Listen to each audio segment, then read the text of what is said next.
we have 40% of the population of the state, and we have 65% of the homeless state populations in the state. Our taxpayers here can't keep footing that entire bill. This is a statewide problem.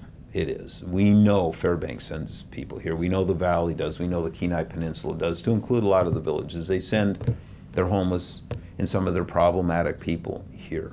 If that's the way it's going to be, this needs a statewide solution, especially in the funding space. And we need a much larger API, much larger. It needs to be completely staffed, completely funded, professionally managed.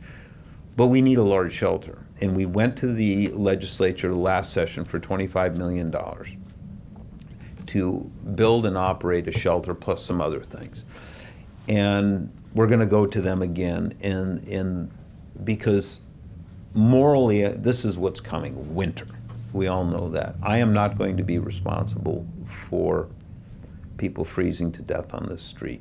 I'm doing everything I can, literally. I'm doing everything I can to keep that from happening. We set a record this last year on how many people died unsheltered in the city. We're going to beat that. If something doesn't happen, we're going to beat that record this next winter. And so with that moral impetus for me, we're going to start giving airline tickets for people to go where they want to go.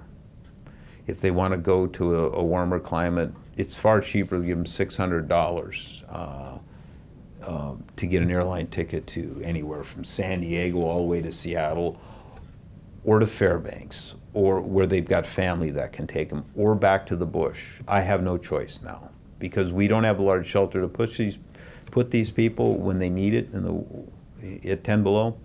We're going to give airline tickets to send people back to where they want to go.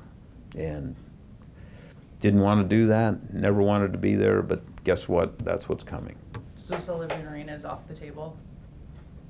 Sullivan Arena, my understanding is, won't be used for a homeless shelter again.